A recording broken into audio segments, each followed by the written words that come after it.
Hey folks, Vortex here and welcome to my review of the TRI Draco. So as you can see, it's a dual DD model, and yeah, I've absolutely no idea what this is actually like. We just say open back, so I'm quite curious to just basically see what this tuning's like. And yet, as usual, full disclaimers, I'd like to thank Keep Hi-Fi for sending this over to me, so thank you very much. I was not paid to do this video, nor thoughts and opinions are my own, and yeah, let's just get into it. So let's have a closer look. So it says open back, so I'm quite curious to what difference that makes. Silver, no mic. So you can see specs, so silver version, CNC aluminium alloy, or aluminum if you're American. Obviously two DDs, one 6mm TI and an 8mm LCP. I was expecting maybe a little bit bigger, maybe 10mm, but it's 8, so it's 8. 18 ohm impedance, sensitivity 105. 20 to 20 kilohertz, which seems fine. OFC silver plated cable and a 1.2 meter basically length, 3.5. So there's nothing balanced or nothing like that. So it should be fairly standard. And I think these are about $60, $70 kind of ballpark. Again, I have no idea what these are like. For tuning, but these actually look quite nice. So it's been ages since I've tried a TRI product. I think the last one was the i3 Pro, I think, that hybrid planar. So this is actually, it's actually quite light. I like that. It is really open back, but obviously quite curious to see what difference it makes. Nozzle length seems fine. Again, the camera doesn't like it. Obviously you can see there red for right, the blue for left. So I like that. It's really straightforward. Nothing underneath. Bit of paperwork in here.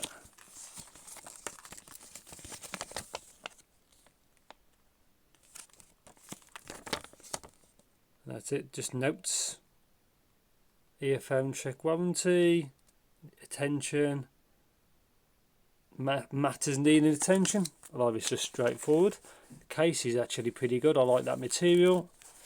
I think I've seen that before somewhere. Cable. Straight 3.5. Looks pretty good. Seems pretty good. So wow, a lot of tips and tips. You get these here. I think it's quite a wide bore. Yeah, so really wide bore. They might be quite uncomfortable. These look normal. And again, another wide bore one. So you probably get maybe more treble extension or the feeling of treble with a wider bore. So that's that. Again, I have no idea what these are like. So yeah, I'll see you. Even the case knows, the box knows. I'll see you in the next clip. So welcome to my review section of the TRI Draco. So it looks like with the cable, actually pretty decent one, to straight 3.5 to the Y split, as you can see here. Chin slider is loose. And this obviously looks like fitted. That's what they look like fitted. Very nice looking IM. Now there's no letters on the connector. It's just a colour. I'll show you, but that's what they look like fitted. Let's take these off. So you've got blue on there, and in here is a blue dot. So obviously it's the opposite for this, red with a red dot. You can see here. I do like things like that. Keeps it simple. Let's get these out of the way. So yeah, these are, like I said in the description, these are a 2 dynamic drive per side. So I get this something I think further up here, and there's one here. Obviously I'll let you my opinion of what they actually sound like.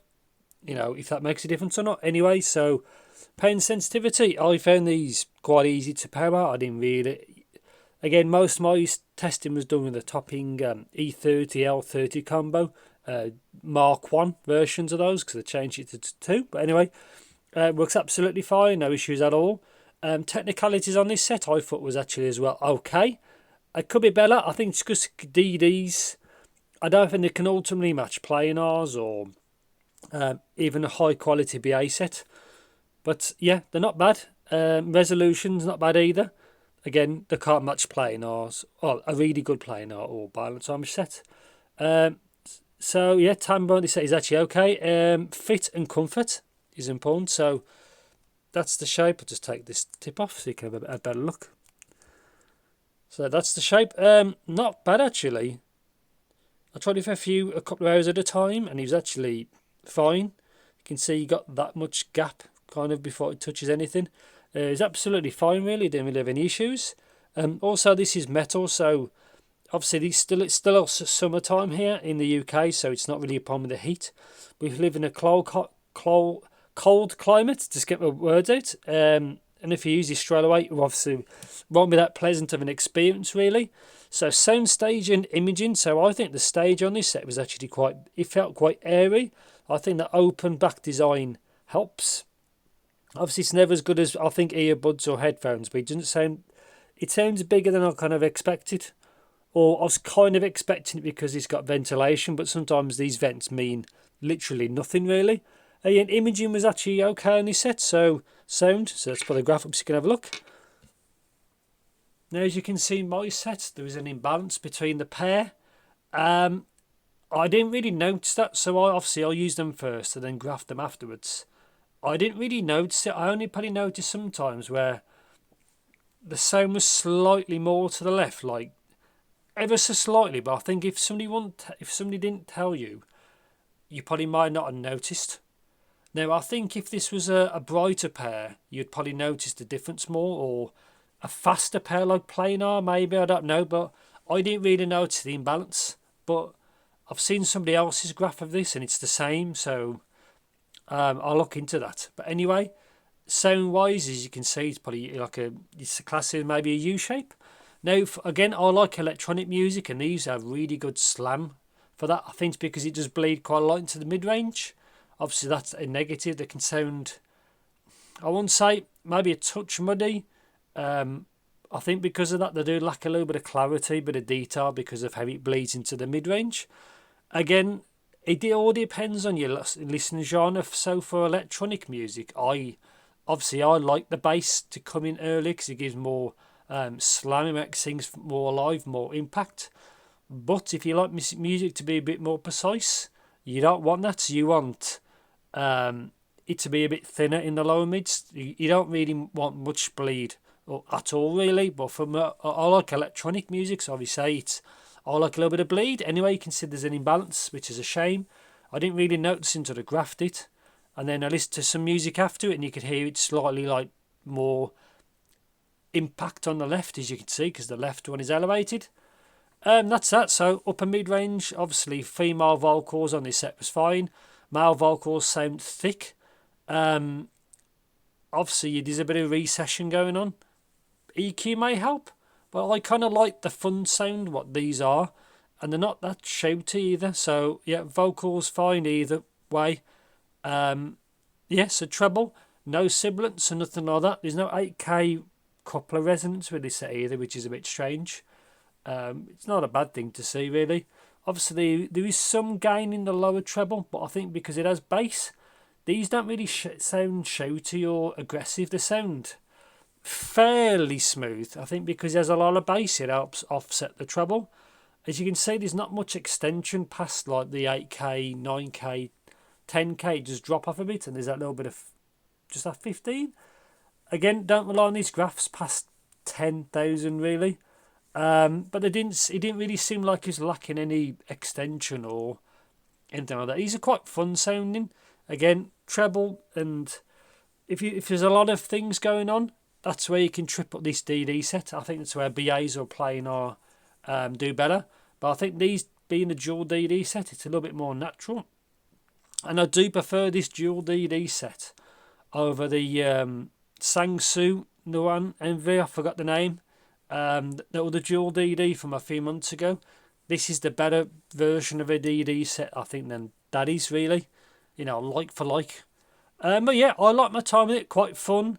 It's not exactly precise music reproduction. It's a fun reproduction in my eyes, and I like what they could do. I just would have liked to see a little bit better channel matching, and some people are probably going to say muddy, but I didn't mind that for electronic music. And if you don't like that, EQ it out a bit, in my opinion. But anyway, treble on this set was not bad.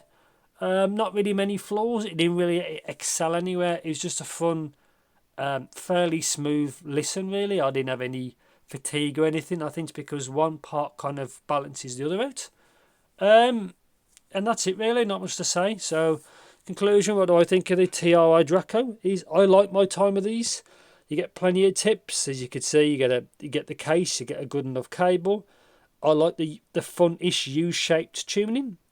I like it for what I listen to. Again, if you want something more precise, this isn't for you, really. It's just a fun listen, in my opinion, really. Don't take yourself too seriously, really.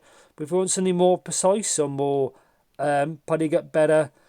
When there's a lot of music going on, like this fast-paced or complex music, this is probably where this falls down a little bit. I don't think the DDs can keep up.